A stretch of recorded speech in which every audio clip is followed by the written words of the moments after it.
greatest country in the world. Soldiers, sailors, Marines, airmen. You are our greatest weapon of all. First step in solving any problem is recognizing there is one. It's time we started talking. Pain isn't something we call. All we can ever do for our heroes is remember them, and they gave up two lives, the one they were living and the one they would have lived. They gave up everything for our country, for us. They prayed for freedom and justice. Some veterans not getting the timely care that they need. Less than 1% of Americans serving in uniform. Good news is that in recent years we've made historic investments to boost the VA budget. What is it? Why should we care? We should care about press freedom Because we were informed. In democratic societies, free, diverse, and pluralist media enable public debates and are essential checks You don't on look power. satisfied. Let's discuss. Hey guys, welcome to Vet podcast, new episode. If it's your first time listening, then thanks for coming. Today we're gonna talk about the bulging disc. And bulging disc can occur due to the natural degeneration of spinal disc or from physical injury. And because deformation in the disc can protrude into the spinal canal channel, it can press on nerves. So you got two kind of bones pressing on the nerves that is inside.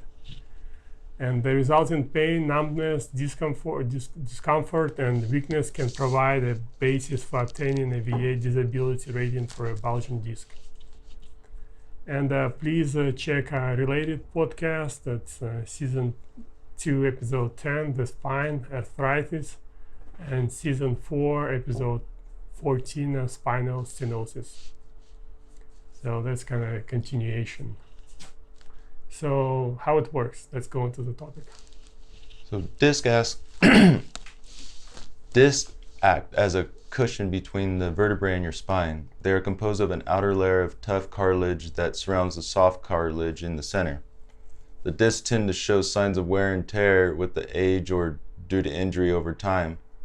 Discs dehydrate and their cartilage stiffens. Those changes can cause the outer layer of the disc to bulge out all the way around its circumference.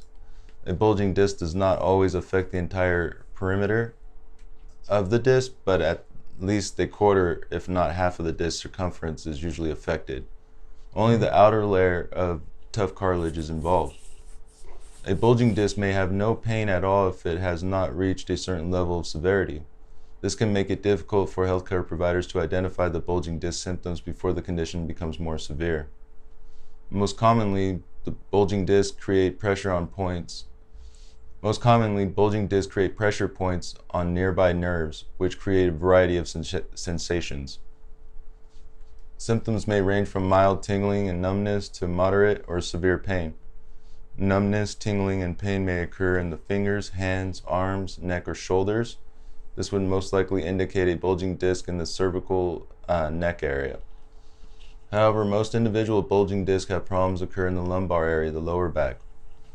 In this case, symptoms may involve pain in the feet, thighs, lower spine, and buttocks. Additionally, such individuals may experience difficulty with walking. In severe cases, bladder incontinence can occur because of the bulging disc compressing the nerves that control the bladder. A thorough medical examination, including X-ray and in some cases CT or MRI scans, are necessary to diagnose the bulging disc conditions. Once the diagnosis is made, individuals can usually begin the process of treating their bulging disc. A doctor may recommend physical therapy to strengthen the muscles in the back and to regain lost mobility. Non-surgical treatments are usually successful in managing bulged discs. Yeah, so now let's talk about the service connection for bulging discs. In order to establish service connection for a bulging disc, veterans must meet the number of requirements. First, they must prove a current diagnosis of their bulging disc from a healthcare provider. From there, they must provide evidence of an in-service event, injury, or illness. The final step is arguably the most important element of service connection and involves providing a medical nexus opinion. Both VA doctors and private healthcare physicians can provide medical nexus opinions. For a service connection claim to be successful, the nexus opinion must use certain language that matches up with the VA's evidentiary standard. Thus, a positive nexus opinion would have a statement that the veteran's bulging disc is at least likely as not due to their time in service. So how does VA rate bulging disc? VA rates bulging disc according to the 38 CFR 4.17a Schedule of Ratings, the musculoskeletal system. Typically, VA uses the general rating formula for disease and injury of the spine, which is largely based on a veteran's range of motion.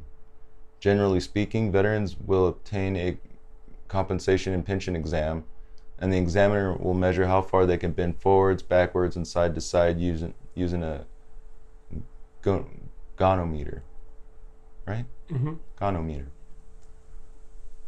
VA will determine the severity of a veteran's back condition based on the range of motion measurements provided by the examiner. However, the C&P examiner should also take into account the functional loss caused by the veteran's back condition as evidenced by pain during motion. For example, a veteran might be able to bend forward 85 degrees but starts to experience pain at 55.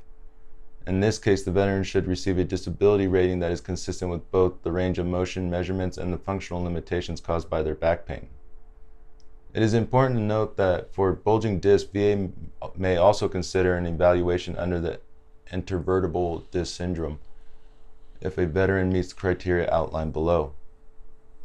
60% with incapacitating episodes having a total duration of at least 6 weeks during the past 12 months. So anytime you're missing work, school, anything like that, save that and build it up. See if you fall within these categories, because you have to have at least 6 weeks that you can prove. Mm-hmm. 40% with incapacitating episodes having a total duration of at least 4 weeks but less than 6 weeks during the last 12 months. 20% with incapacitating episodes having a total duration of at least 2 weeks but less than 4 weeks during the past 12 months. And 10% with incapacitating episodes having a total duration of at least 1 week but less than 2 weeks during the past 12 months. Here, an incapacitating episode is a period of acute signs and symptoms due to interval disc syndrome, requires bed rest prescribed by a physician and treatment by a physician.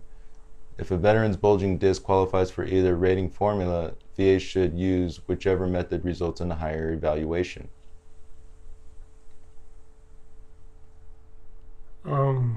Yeah, that's a pretty common condition that most, I would say, like if not all, the veterans would have.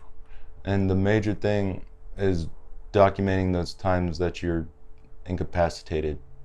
So make sure you get that documented so you get a decent percentage and not just the 10% or something like that. Yeah, that's it, guys, for today's episode. Very short one. So if you want to have a larger picture, just check the other two episodes on the same topic. Yeah.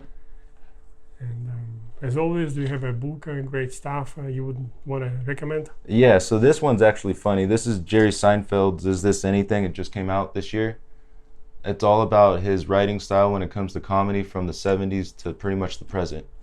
And so it's pretty cool to see how he evolved as a comedian, as a writer. And you could see it all through this book, so it's pretty neat. So if you're into comedy or just being able to write nice structure, this is a really good book to check out. Yeah, and also you can check Veterans Expedition website. Veterans, it's 3W, then vetexpeditions.com. It's an organization that is committed to promote diversity and inclusion within different veterans organizations. So they support and inspire a lot of activities. And if you go on their website, they have a bunch of activities. But I'm not sure, like, if this year with with the virus going on. With the virus going on, if it's if it's a little bit limited. But it's a great website, and they're doing great stuff. And definitely check it out, because if they're not open right now the way they normally function, then you know they're going to be in the future, and so then you'll be first on that list. But definitely get out of the house. Yeah, you can do rock climbing, ice climbing, mountaineering, rafting, fishing, backpacking, skiing, biking, caving, social fundraiser, all that kind of stuff. And as always, a quote or words of wisdom of the day. In 3 words, I could sum up everything I've learned about life. It goes on. Said by Robert Frost. That's it, folks. Thank you for listening. Until next time, over and out. Thank you.